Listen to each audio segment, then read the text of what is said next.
पश्चिमी उत्तर प्रदेश में जहां वोटिंग लगातार चल रही है, वहां गाजियाबाद उत्तर प्रदेश की सबसे बड़ी संसदीय सीटों में एक गाजियाबाद सीट है, जहां पर दोपहर के 3 बजे तक 47% मतदान हो चुका है। आपको बता दें, वहीं दूसरी तरफ कैराना में भी 3 बजे तक 53% मतदान हुआ है। वहीं बुलंदशहर में 3 बजे तक 49% मतदान हुआ है। ये पश्चिमी उत्तर प्रदेश की 8 लोकसभा सीटों के आंकड़े हैं जो आपके सामने हैं, जहां पर बुलंदशहर में 49% के आसपास मतदान हो चुका है दोपहर 3 बजे। वहीं गौतम बुद्ध नगर में 50% मतदान हो चुका है और कैराना में 53% के आसपास मतदान हुआ है। तो कुल मिलाकर जिन संसदीय क्षेत्रों के नतीजे सामने आ रहे हैं, मतदान का प्रतिशत सामने आ रहा है, उसमें 3 बजे तक लगभग 50% वोटिंग हो चुकी है। मनोज गैरोला जी, ये 50% का जो आंकड़ा है 3 बजे तक का, क्या कुछ कहता है आपके मुताबिक? देखिए, ऐसा है कि जितना ज़्यादा वोटिंग परसेंटेज होगा, जितना ज़्यादा वोट पड़ेगा, मेरे ख्याल से बीजेपी को उतना ज़्यादा फ़ायदा होगा। क्योंकि कुछ क्लासेस हैं, कुछ वर्ग हैं, जैसे मुस्लिम्स, उनका तो हर बारी मालूम है कि उनका जो वोटिंग परसेंटेज हमेशा ज़्यादा होता है। लेकिन अगर परसेंटेज ज़्यादा होता है, 60-65 से ऊपर होता है, तो इसका मतलब है कि जो मिडिल क्लास है, मिडिल क्लास जो कि बहुत बड़ा बीजेपी का सपोर्टर है, वो वर्ग भी बाहर निकल कर आया है और उस वर्ग ने वोट किया है। तो ये बीजेपी के लिए चुनौती है कि मतदान के प्रतिशत को बढ़ाया जाए आगे। बिल्कुल ठीक बात है ये तो आपका कहना है। राजेश बादल साहब, आप इत्तेफाक रखते हैं इस बात से? मेरा बूथ सबसे मजबूत, ये इस वक्त बीजेपी के सामने बड़ी चुनौती है, क्योंकि 3 बजे तक मतदान का प्रतिशत 50% औसतन। मेरा ख्याल है आंशिक तौर पर ये बात मैं सच कह सकता हूँ कि हाँ, मैं इससे सहमत हूँ। और ये अभी 3 बजे का जो आंकड़ा है वो 1:30 बजे का है वास्तव में।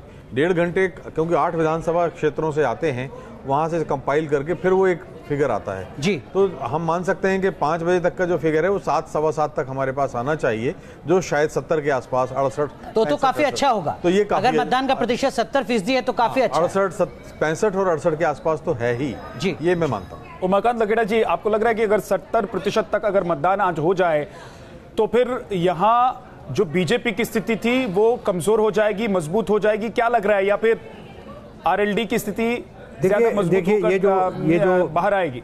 ये जो पूरा वेस्टर्न यूपी की 8 सीटें हैं, इसमें वोट परसेंटेज का एक अपना ट्रेंड है और शहरी वोट होता है और गांव का वोट है। 2 तरह का वोट पूरे पश्चिमी उत्तर प्रदेश के बेल्ट में है। मैं ये मानता हूँ कि जो पॉलिटिकल पार्टी, जो राजनीतिक दल अपने लोगों को अपनी पॉकेट, जहाँ की वोट्स की पॉकेट्स हैं, देहातों में बड़े पैमाने पर वोट की पॉकेट्स हैं, यहाँ जहाँ हमारा आपका स्टूडियो है, इसके आप देहातों में चले जाइए तो बड़े दूर दराज तक गांव फैले हुए हैं।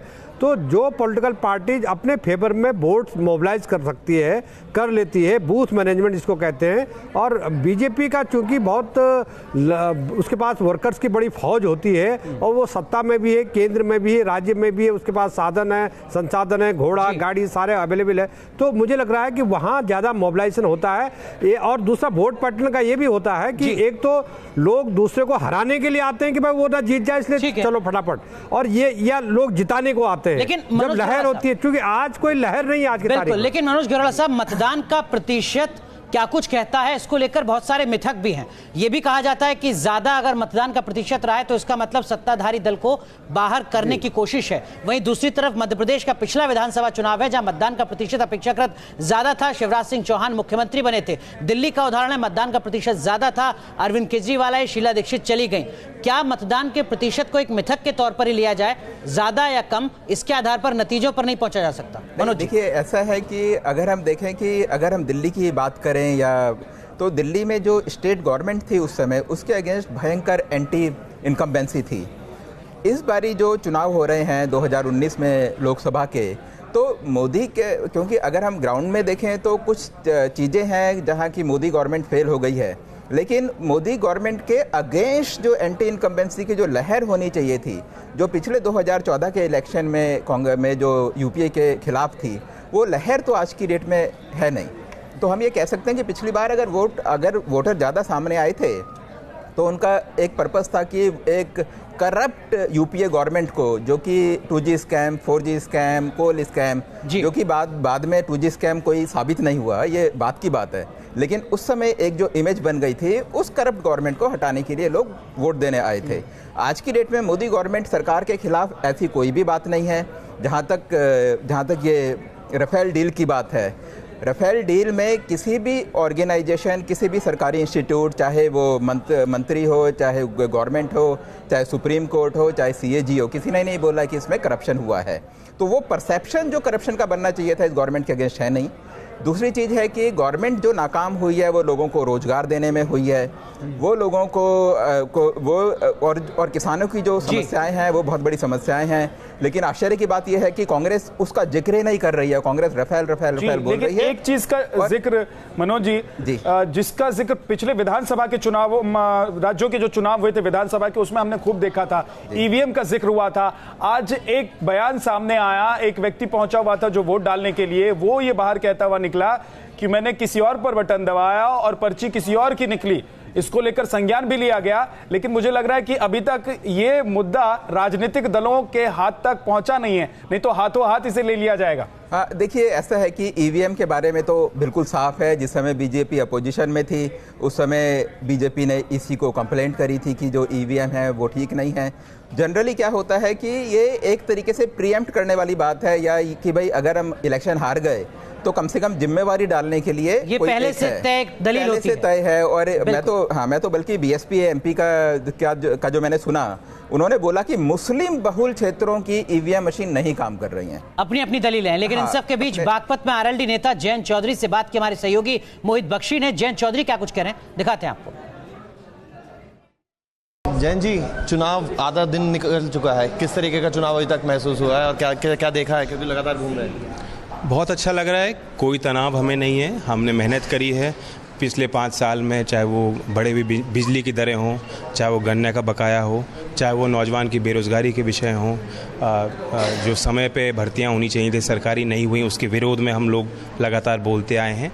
हमारा संघर्ष अपनी जगह है और विपक्ष में रह के बेहद कमज़ोर होकर भी चौधरी अजीत सिंह जी का एक कद है, उनका एक सम्मान है, उनका एक परिचय है।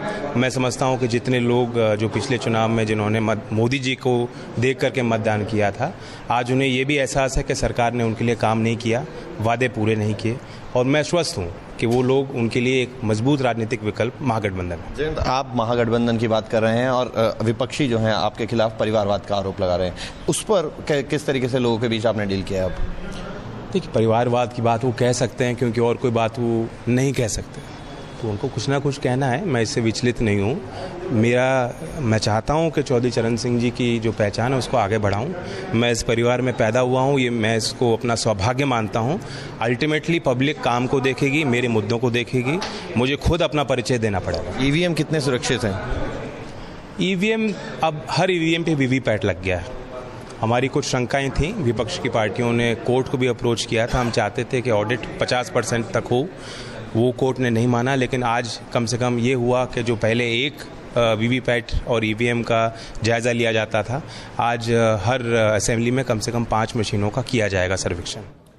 जयंत चौधरी को आप सुन रहे थे और वो एक तो ये साफ कर रहे हैं कि EVM मशीन को लेकर किसी तरह की कोई दिक्कत नहीं है। पहले उन्होंने चुनाव आयोग से जो बातें कही उनकी बातें मान ली गई, अब EVM को लेकर दिक्कत नहीं है और मुद्दे भी काफी साफ तरीके से वो बता रहे हैं कि किस तरीके से किन मुद्दों को लेकर वो लोग आगे बढ़ रहे हैं, रोजगार हो या फिर किसानों का मुद्दा हो। बीजेपी उम्मीदवार संजीव बालियान ने बुरके की आड़ में मतदान की शिकायत दर्ज कराई है। उनसे बात की संवाददाता रविकांत राय। मुजफ्फरनगर से भारतीय जनता पार्टी के उम्मीदवार संजीव बालियान हमारे साथ मौजूद हैं। संजीव जी ने अभी वोट डाला है। बालियान जी, आप किस बात को लेकर कंप्लेन कर रहे हैं, क्या शिकायत दर्ज कराई है आपने? कुछ बूथ पर मैं गया सूजड़ू गांव में, वहाँ बुरके में थी महिलाएं, सीधी वोट डाल रही थी, कोई उनका बुरका नहीं उठाकर मैच नहीं करता, जो कि कानून गलत है। एक बूथ में मैं गया तो वहाँ वोट पहले डल चुकी थी। वोट डलने के बाद मुझे देख के उसने कहा, पोलिंग पार्टी की एक महिला ने, कि सिग्नेचर कर दीजिए, आपका सिग्नेचर छूट गए। इसका मतलब मैं था तो सिग्नेचर दोबारा का, पहली बार तो सिग्नेचर के बिना वोट कैसे डली। तो मैंने यही कहा प्रशासन को। कुछ पोलिंग पार्टी ने कहा कि हमारे पास पुरुष कर्मी है, महिला कर्मी नहीं है, हम कैसे चेहरा चेक करें। महिला कांस्टेबल 25 बूथ पे एक भी नहीं थी। तो ये गलत है। जहां मेरा पोलिंग एजेंट नहीं है वहां भी इतनी गड़बड़े कर रहे हैं। सुजनू में मेरा पोलिंग एजेंट नहीं है, जिस तरह का माहौल वहाँ है, तो कम से कम चुनाव आयोग को देखना चाहिए, पोलिंग पार्टीज को देखना चाहिए कि एक वोट अच्छी तरह पड़े। संजीव जी, क्या आपको लगता है कि फर्जी वोट भी डाले जा रहे हैं? जो महिलाएं बुरके में आ रही हैं, फर्जी डालेंगे, नहीं तो मुझे चेहरा दिखाने में क्या समस्या, अगर मुझे गलत काम नहीं करना। जो छुपता है वो ही गलत करता है। तो आपको लगता है कि आखिरी चुनाव बोलकर अजीत सिंह जी मैदान में हैं, कोई टक्कर दे पाएंगे? और खासकर अगर जाट समुदाय की बात करें तो उनको क्या वोट जा रहा है? 2014 की वीडियो क्लिप दूं कि मेरा आखिरी चुनाव है, आज 2019 है, वे स्वस्थ है, भगवान उन्हें लंबी आयु दे, वो 2025 का 24 का चुनाव भी लड़ेंगे, मुझे पूरी उम्मीद है। आखिरी तो उमाकांत लखेड़ा जी हमारे साथ है। उमाकांत जी, ये एक जो आरोप बुरके वाला लगा रहे हैं, ना सिर्फ आरोप लगा रहे हैं बल्कि शिकायत तक कर दी है संजीव बालियान ने। देखिए, जो महिलाएं, बुर्का वाली महिलाएं केरल में भी आती हैं, तमिलनाडु में भी होती हैं बड़ी तादाद में, मेरठ, मुजफ्फरनगर, हमने बड़े इलेक्शन बूथों पे जाके वेस्टर्न यूपी में मैंने खुद कवर किए हैं, जहां वो आइडेंटिफाइड होते हैं बूथ जहां मुस्लिम महिलाएं वोट डालने आती हैं।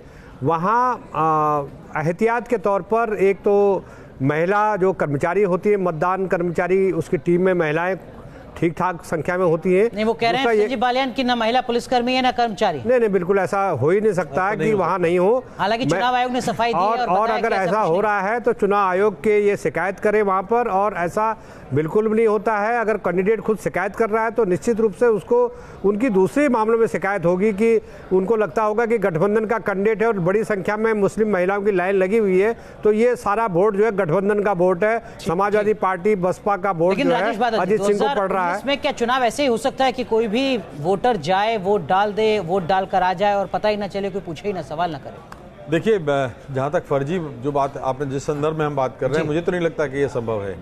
एक तो फर्जी एक ऐसा है कि या तो वो वोटर है ही नहीं और वोट करने पहुंच गया है, या आईडी कार्ड उसके पास दूसरा है, किसी दूसरे के नाम पर पहुंच गया है, या तीसरा कि वो एक नाम से कई बार मतदान कर रहा है। यही 2-3 आधार होते हैं ना। अब 2019 के हिंदुस्तान में देखिए, निशान है, आईडी कार्ड है, डायलॉग होता है, बुर्का महिला कर्मचारी होते हैं। इलेक्शन कमीशन पे हमें ट्रस्ट करना चाहिए। मनोज जी, लेकिन क्या ये टेक्नोलॉजी और तमाम तरह की पारदर्शिता के बावजूद इस तरह का शक होना या फिर इस तरह का मैनेजमेंट कुछ होता भी है क्या? नहीं, देखिए ऐसा सर, एक चीज मैं आपसे, माफ कीजिएगा आपको रोक रहा हूँ, ये भी समझना चाहूंगा कि दिल्ली की अगर कोई महिला वोटर जाकर बुर्का पहनकर बागपत में वोट डालती हैं तो वहां तो स्याही भी नहीं है सर। अगर चेहरा नहीं दिखा जा रहा है तो दिल्ली की कम से कम महिला वोटर डाल सकती है क्या वोट संजीव बालियान के खिलाफ, जैसा वो आरोप लगा रहे हैं? नहीं, देखिए ऐसा बिल्कुल भी नहीं है। हमारे यहाँ पिछले कुछ सालों में जो काम हुआ है वो ये हुआ है कि इलेक्शन हमारे यहाँ फेयर होते हैं, मतलब कंपेरेटिवली काफ़ी ज़्यादा फेयर हैं। तो जहाँ तक दिल्ली की अगर कोई महिला वहाँ जाती है तो उसके पास आई कार्ड तो कुछ होगा ही, आई कार्ड में फ़ोटो होगी, जो फ़ोटो की उसकी शक्ल से मैच करेगी, उसके बाद ही जो महिला पुलिस कर्मचारी है उसको वोट देने की अनुमति देगी। तो उसके, और ये एक ऐसा सिस्टम है जो हर जगह फॉलो होता है, बहुत अच्छे तरीके से फॉलो होता है।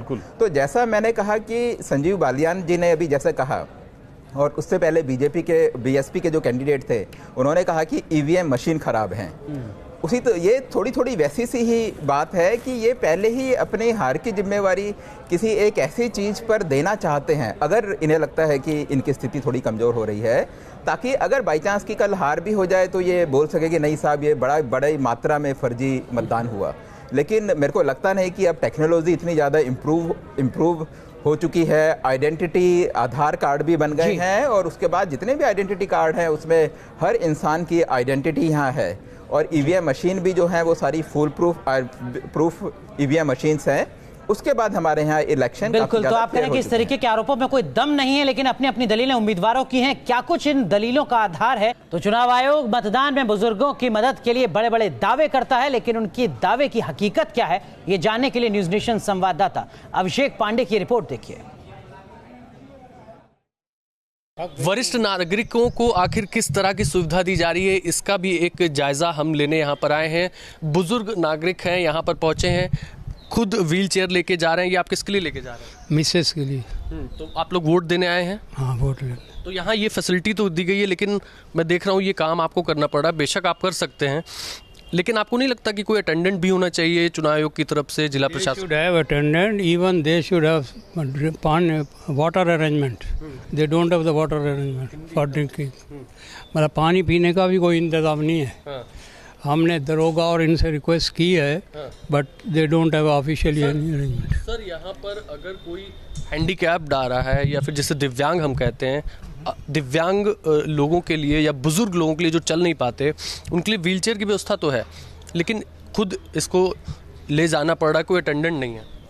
देखो जी, इसके लिए मैं थिंक इसके लिए है कि अगर आप भी बताएंगे मेरे पास ये बंदा है, इसको लेके आना है, तो वहाँ पे गार्ड को बोलेंगे, वो किसने के कोई ना कोई अरेंजमेंट करके यहाँ तक पहुँचाएगा। मतलब अभी चुनाव आयोग या जिला प्रशासन की तरफ से कोई नहीं है? ये नहीं, मुझे नहीं मालूम इस बात का। जो बात क्लियर है वो बात मैं आपको मैं तो अपनी तरफ से ये कर रहा हूँ कि जो आ रहे दिन से नहीं चल, अपनी तरफ से इसकी व्हीलचेयर खींच के ऊपर तक पहुँचा सकता हूँ। तो आप देखिए कि ये भी अंदर से जुड़े हुए हैं। आप चुनाव आयोग से हैं, जिला प्रशासन से हैं, किससे? मैं जी जिला प्रशासन से। जिला प्रशासन से ये कह रहे हैं, हमने जब इनसे बात की, इनका कहना है कि हम मदद करेंगे। लेकिन चलिए हम न्यूज़ नेशन की तरफ से बाबू जी की मदद करते हैं, बिल्कुल, क्योंकि यही जज्बा है जो हम दिखाना चाहते हैं। सर आप छोड़ दीजिए इसको, मैं इसको करूंगा। देखिए, वोट देना सबका अधिकार है, लोकतंत्र में अधिकार है, सबको मिला। एक बुजुर्ग व्यक्ति अगर एक पोलिंग स्टेशन पर पहुंचता है और उसे अपनी जज्बा देखिए, जोश देखिए, लोकतंत्र की ताकत जिसे कहते हैं। सरकार बदल कैसे सकती है? इन्हीं एक वोट से। वो यहाँ पर जब पहुँचते हैं तो व्हील चेयर ज़रूर मौजूद है, लेकिन इस हालत में ये जब अपनी पत्नी को, धर्मपत्नी को इसमें बैठाएंगे और खुद लेकर के आएंगे। करीब 100 मीटर है, आप देखिए, ये पीछे पोलिंग स्टेशन 100 मीटर अंदर है, दूर है। धूप भी काफ़ी ज़्यादा है, करीब 38 से 39 डिग्री है। और वो देखिए, वो महिला हैं जो कि धर्मपत्नी है, वो इंतज़ार कर रही हैं। ये स्थितियां हैं, और ये कोई हम गांव कस्बे में नहीं है। गौतम बुद्ध नगर, जो हाई अपार्टमेंट्स, फ्लाईओवर, मेट्रो के लिए जाना जाता है। मैम आप बैठ जाइए। उस विकासशील शहर में इस तरह की स्थितियां हैं, और मैं ये सबके सामने कर रहा हूँ। ये पोलिंग स्टेशन के अंदर की तस्वीरें हैं। पीछे आपको पुलिस के लोग दिखेंगे, चुनाव आयोग के सदस्य आते जाते दिखेंगे, अधिकारी दिखेंगे, जिला प्रशासन के लोग दिखेंगे। तो आप तस्वीर देख रहे हैं किस तरीके से हर परिस्थिति में लोग वोट करने के लिए पहुंच रहे हैं। और न्यूज़ नेशन आपसे अपील करता है कि अगर आज आपको वोट डालना है, आप वोटर हैं, आपके इलाके में वोटिंग हो रही है, तो अपने घर से निकलिए और पहुंचे पोलिंग बूथ तक। अपने मताधिकार का इस्तेमाल जरूर कीजिए, क्योंकि 5 साल में सिर्फ एक बार आपको ये मौका मिलता है।